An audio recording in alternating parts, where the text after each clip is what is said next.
Seguinte, me disseram que saiu a parte 5 do Pergunta se os crentes não conseguem responder. Eu ia gravar outra coisa, mas eu não resisto.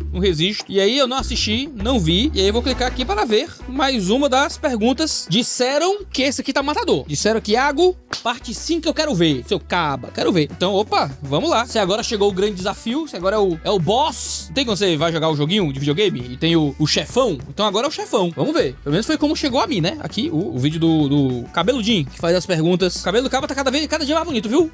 Eu quero deixar primeiro registrado aqui que o Iago Xará Cabeludinho realmente tá com um cabeludinho muito legal. Quero deixar aqui registrado. Também me disseram que ele me respondeu no TikTok. Aí eu vou dizer, gente, eu não sou bom em TikTok, não. Aí eu entrei lá no TikTok e não achei nada no TikTok dele. Aí fez uma live no TikTok. Live no TikTok fica salva? Não sei, eu não achei, gente. Se alguém achar aí onde é que o Iago Cabeludinho me respondeu, eu gostaria de ver como é que ele respondeu. Mas, Cabeludinho, me manda aí, cara. Se você me respondeu, manda aí a resposta aí que eu quero poder ver, tá? Eu gosto dessa interação feliz entre seres humanos. Mas vamos lá, mais uma vez, o disclaimer de sempre, de toda vez, de toda hora, que sempre é necessário quando a gente grava os vídeos aqui. Eu estou respondendo as perguntas do rapaz, porque eu acho que são instigantes, ajuda a gente aqui a dar respostas bíblicas pro grande público, ajuda os crentes que possam estar sendo levados por algumas perguntas que eles não conseguem responder. Quem sabe o Cabeludinho tem alguma resposta boa, se...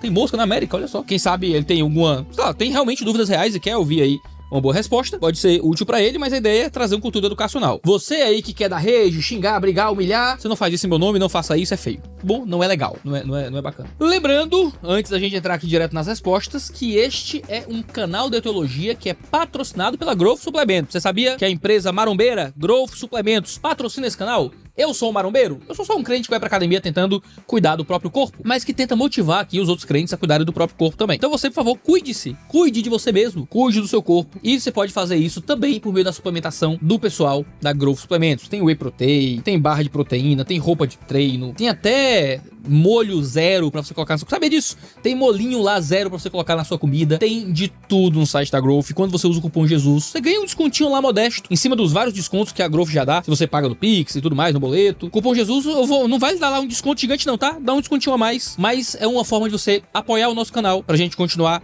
sendo patrocinado aí pela empresa. E com isso, poder produzir cada vez mais conteúdo teológico pra vocês. A gente fazia 8 vídeos por mês. Agora a gente tá caminhando pra fazer...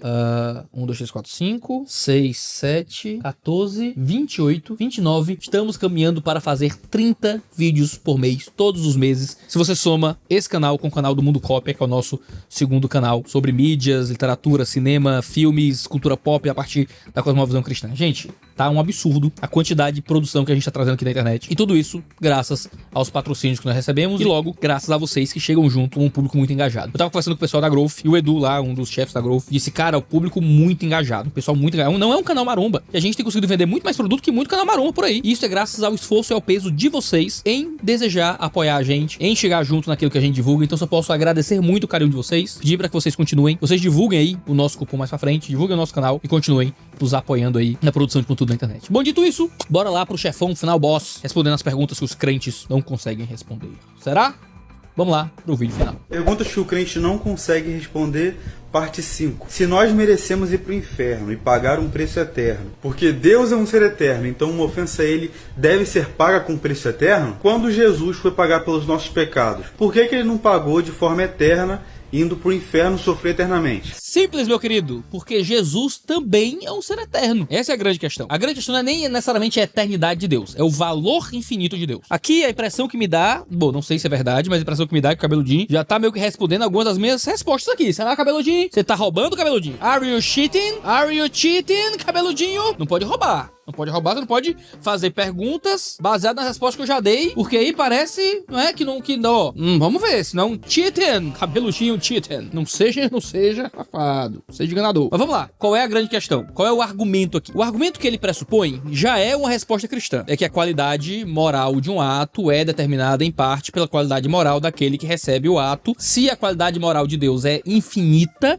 qualquer ato imoral contra este Deus é infinitamente grave. Nós não somos seres infinitos, nem infinitamente dignos. Então como é que a gente pode pagar justamente um crime infinito? É na eternidade. É por meio de uma punição eterna, por isso o inferno é eterno. Esse é o argumento muito antigo, sabe? Você pode voltar, sei lá, Jonathan Edwards usando esse tipo de argumento, sabe? São argumentos bem antigos. Por que é que Deus precisou ir pra cruz pra sermos salvos? Porque a única forma de nós sermos salvos é se outro ser, também infinitamente digno, sofrer o agravo em nosso lugar. Se eu dissesse, Deus, Deus, deixa eu ir pra cruz pra salvar a humanidade, como é que eu, que já tenho que pagar pelos meus próprios pecados, poderei carregar ainda mais punição sobre mim pra liberar outra pessoa? É impossível. É porque o próprio Cristo, primeiro, viveu uma vida completamente sem pecado, então indigno de qualquer punição. Mas ele próprio, sendo infinitamente digno por seu próprio Deus, o menor agravo contra Cristo também é um agravo infinito. Então por isso que o sofrimento de Cristo na cruz foi um sofrimento por um momento. Ele bebeu da ira de Deus por um momento, naquele tempo da crucificação, e isso foi o bastante para salvar todo aquele que crê. É porque ele próprio é infinitamente digno. Sendo infinitamente digno, recebe o agravo de homens que não são infinitos, que sofreriam infinitamente por terem agravado contra um ser infinitamente digno. Fica mais claro, cabeludinho? Espero que fique. Se Deus mandou nós perdoar e amar os inimigos, por que ele não vai amar e perdoar os inimigos dele, mas vai jogar todo mundo no inferno? Essa pergunta é interessante, porque ela aplica à pessoa de Deus questões meramente humanas, tá? A lei de Deus é para nós. A lei de Deus não é para Deus. Por exemplo, nós não podemos matar, mas na escritura é Deus quem dá e tira a vida, por exemplo. Eu não posso assassinar ninguém, mas todo mundo que morre, morre porque Deus tirou a vida. Eu não posso aplicar a lei de Deus dada à humanidade ao próprio Deus, porque ele não é parte da humanidade de forma total e plena, como eu sou um humano limitado pela humanidade. A lei de Deus é mana de Deus, a lei de Deus vem do caráter de Deus, mas vem do caráter de Deus aplicado a seres humanos vivendo nessa terra. A lei de Deus não se aplica ao próprio Deus. A Bíblia manda a gente descansar, por exemplo, né? Diz que a gente deve dormir em paz, confiando em Deus, porque Deus não dorme. Então, por que aqui eu posso dormir? Porque Deus não dorme. Então, eu tenho que fazer uma coisa, que é descansar em Deus, porque Deus não faz a mesma coisa, porque Deus não descansa. Então, existe uma diferença ontológica muito primordial entre a lei de Deus para mim e a própria pessoa de Deus. Agora, Deus é um Deus que oferece graça e misericórdia aos seus inimigos. Deus oferece perdão aos inimigos. Eu era inimigo, é isso que a Escritura fala. Ele nos amou enquanto nós ainda o odiávamos. Enquanto nós odiávamos a Deus, Deus manifestou seu amor a nós. Esse Deus misericordioso e gracioso ofereceu a sua graça, ofertou o seu amor a pessoas que eram inimigas dele. Quem é que será condenado? Aquele que rejeita o perdão oferecido. Se somente Jesus salva e os judeus não aceitaram Jesus como Messias, por que a Bíblia diz que eles serão salvos no final, sendo que eles rejeitaram Jesus? Então, não fala que eles serão salvos sem Jesus, tá? O texto que fala que os judeus serão salvos, que é o texto de Romanos capítulo 11, é um texto que fala que eles crerão no Messias. Então, a ideia não é que os judeus serão salvos por serem judeus. Os judeus serão salvos por se tornarem cristãos. Haverá um avivamento mundial que se manifestará nos últimos dias, alcançando os judeus e trazendo os judeus a conversão a Cristo Jesus. Ninguém será salvo sem a obra de Cristo. Os judeus não serão salvos por serem judeus. Os judeus serão salvos por encontrarem Jesus em seus corações, crendo em Jesus como Messias, quando a plenitude dos gentios, como fala Paulo, chegar. Como que Jesus é 100% homem e 100% Deus? Ou ele é 100% homem, ou é 100% Deus. O ideal seria 50% para cada. Se alguém te diz que num pote tem 100% de água, é porque só tem água no pote. Como que cabe numa garrafa 100% de óleo e 100% de água? Não faz sentido. Até porque a Bíblia diz que Jesus expulsava demônios pelo dedo de Deus. Mas se ele é 100% Deus, ele não precisa da ajuda do Pai ou do Espírito Santo. Se ele é Deus, ele expulsa pelo próprio poder. Afinal, ele é 100% Deus. Então não faz sentido Jesus ser Deus. Como diz a Bíblia em Filipenses 2,6, que sendo em forma de Deus, não teve por usurpação ser igual a Deus, mas esvaziou-se a si mesmo, fazendo semelhante aos homens. Se Jesus se esvaziou da natureza divina, como ele ainda consegue ser 100% Deus? Opa, rapaz, aqui ó, essa pergunta é bem interessante, tá? Primeiro porque lida com o grande desafio da encarnação, tá? Qual é o grande desafio da encarnação? É o fato de que o Deus eterno e absoluto se torna homem. Não é? É um grande paradoxo. Como é que o eterno tem um início? Como é que o onipotente tem limitações? Não é? Como é que o onisciente tem que aprender a falar e coisas assim?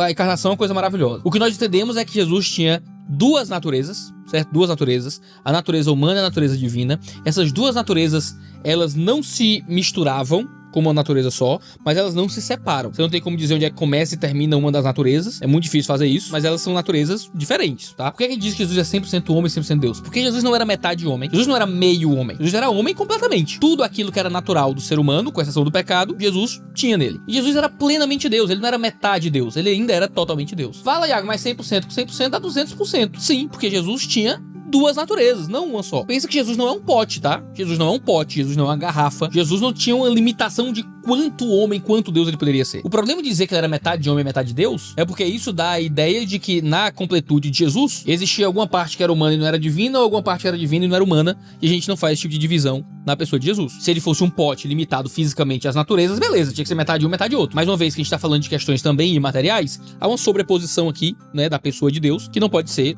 totalmente retirada. Então, criar essa analogia de espaço não faz sentido. Ele é 100% homem, 100% Deus. Isso não é nem um pouco difícil de compreender em um sentido lógico. A gente pode não entender toda a metafísica disso. Obviamente, a metafísica disso não dá pra compreender como é que um indivíduo é totalmente Deus, totalmente humano. Não tem como entender metafisicamente a manifestação disso. Mas que isso é uma coisa que é absolutamente racional de compreender, absolutamente. Não deveria ser um grande desafio. Agora tem uma segunda parte aqui no ponto dele. Tá, mas ele fazia milagres pelo dedo de Deus. Então como é que ele era Deus? Ele não precisava do Espírito Santo ou do Deus Pai, se ele também era Deus. Sim, mas lembra, ele, e aí o texto de Filipenses que é citado aqui, tá justamente expressando isso, ele escolhe abrir mão do exercício de sua divindade. Então como Jesus abre mão do exercício da divindade, as atuações sobrenaturais de Jesus não vêm do seu próprio poder, mas vêm do poder do Espírito e do poder do Pai nele. Porque Jesus vive como um Deus encarnado, a limitação da encarnação como ser humano. E nisso a gente volta ao mistério da Trindade que a gente lidou em uma das respostas passadas aqui que eu dei a essas perguntas que os crentes não conseguem responder. Uma coisa que é importante, que aí eu acho que é um grande desafio daqueles que não assumem a fé cristã quando olham para as nossas doutrinas. Algumas doutrinas cristãs são difíceis mesmo. Algumas expressões acerca da natureza de Deus, do caráter de Deus,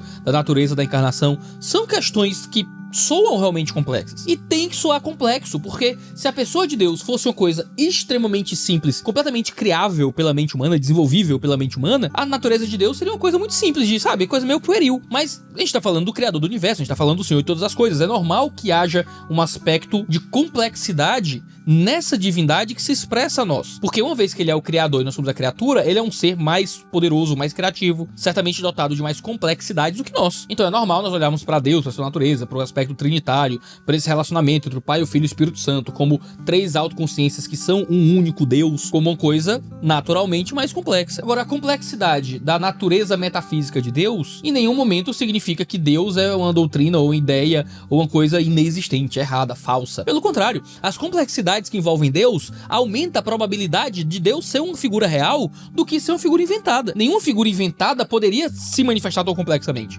Até poderia, se fosse uma coisa que foi montada de propósito, né, para ser complexo. Mas não é o que a gente encontra ao longo do relato dos evangelhos. Um Deus que, se é inventado, surge a partir de uma expressão espontânea da fé de pessoas que acreditavam que aquilo era verdadeiro. Como é que você consegue expressar uma figura tão complexa a partir do simples desejo espontâneo? Isso não me parece fazer muito sentido, tá? É impossível? Impossível não seria. Aqui pensando nesse aspecto particular, nesse único argumento. Mas a complexidade de Deus torna Deus uma hipótese, né? Já que eu tô falando com uma pessoa que é ateu, uma hipótese muito mais elegante do que simplesmente se ele fosse um ser completamente simples, né? De, Deus é um cara no céu de barba. Agora, tem uma outra questão voltando aqui pra Filipenses. Nossa, mas aí a kenosis, Jesus abriu mão de ser Deus, ele não era Deus mais. Não é isso que o texto está dizendo, tá? A ideia da kenosis, né, de Filipenses, a ideia de um Deus que se humilha, se diminui, que desce até nós, é a ideia de um Deus que não simplesmente deixa de ser Deus. Filipenses não está dizendo que ele deixou de ser Deus, está dizendo que ele abriu mão desse exercício da expressão divina durante o seu tempo de encarnação, tá? Não é exatamente a mesma coisa. Se Deus disse para não cobiçar a mulher do próximo, por que ele levantou asa para a mulher de José? E aqui, essa aqui, ó, aí eu vou dizer, de todas as perguntas do cabeludinho, as melhores, as piores, as mais bem intencionadas, as com alguma piada envolvida, essa aqui é a única que cá entre nós é completamente bad vibes, tá? Uma coisa é você fazer perguntas teológicas difíceis, uma coisa é você tentar, você ter identificado e interpretado alguma contradição na escritura, uma coisa é você fazer questionamentos sobre a fenomenologia da religião e olhar para o modo como cristãos se comportam e encontrar contradições, tanto dentro do comportamento, como da lógica do comportamento, como na teologia do comportamento. Tudo isso é altamente válido de qualquer pessoa que tá querendo um diálogo ou um questionamento acerca da escritura. Quando você faz esse tipo de ilação já, aí você perde a gente. Porque você diz, não pode cobiçar a mulher do próximo. Jesus diz isso, tá? A gente não pode cobiçar a mulher de ninguém. Aí ele vai dizer, levantou asa para a mulher de José. A que ele se refere? A José, esposo de Maria, quando Maria é engravidada miraculosamente por meio do poder do Espírito Santo para conceber Jesus. Como é que nós, como cristãos, entendemos isso? Nós não entendemos que o Espírito Santo fez sexo com Maria, gente. Ninguém acredita que o Espírito Santo transou com Maria. Ninguém acredita que Maria adulterou com o Espírito. Maria não teve nenhuma coabitação física com um Deus vivo. Não houve nenhuma coabitação... Sabe, sim, eu sei que isso é claramente óbvio, mas...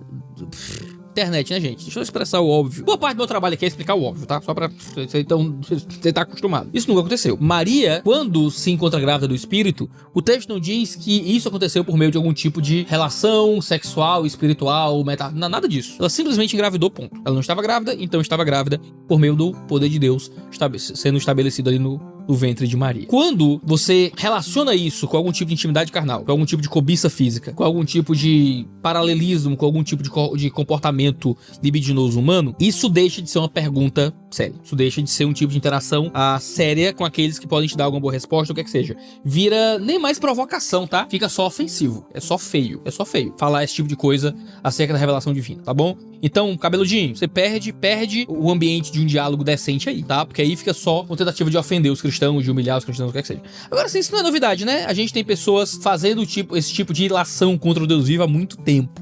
E se a gente, como cristão, só ficar muito ofendido com isso, a gente não precisa, né? Se Deus se ofender, Deus faz alguma coisa com o cabeludinho. A gente sabe que a Escritura diz que alguma coisa vai ser feita com aqueles que zombam do Deus vivo. Aqui a gente perde o interlocutor como alguém que tem dúvidas teológicas a serem respondidas, pra ser alguém que tá simplesmente querendo fazer pouco caso da fé alheia, criando, né, esse tipo de ilação feíssima. Então, ó, muito feio, viu, cabeludinho? Até aqui a conversa tava legal. Agora vira só baixaria. E aí, quando entra na baixaria, perco a vontade de interagir. Mas essa é a parte 5 da resposta ao ateu, né? Que deu uma leve viralizada aí, fazendo perguntas que, em tese, crentes não conseguem responder. Eu acho que respondi aqui todas as 5 partes dos 3 vídeos que fiz. Esse é o terceiro vídeo. Respondi as 5 partes das perguntas que ele colocou pra gente. Então, acho que a gente consegue encerrar essa pequena série sobre perguntas que os crentes não conseguem responder. Tem mais algumas perguntas aí que vocês querem que eu responda? Vocês podem dizer aqui nos comentários, mandar pra gente aí, que pra mim é muito legal poder fazer esse tipo de react e ir respondendo de improviso as perguntas e as questões que vão aparecendo. Esse é o 2 de Teologia. A gente tem vídeo toda segunda, quarta e sexta-feira, sempre às 10 horas da manhã. Então não deixa de se inscrever no canal pra ficar sabendo sempre que houver vídeo novo. Usa lá o cupom da Growth Suplementos, cupom Jesus, pra apoiar o nosso canal. Cheiro no seu cangote e até a próxima.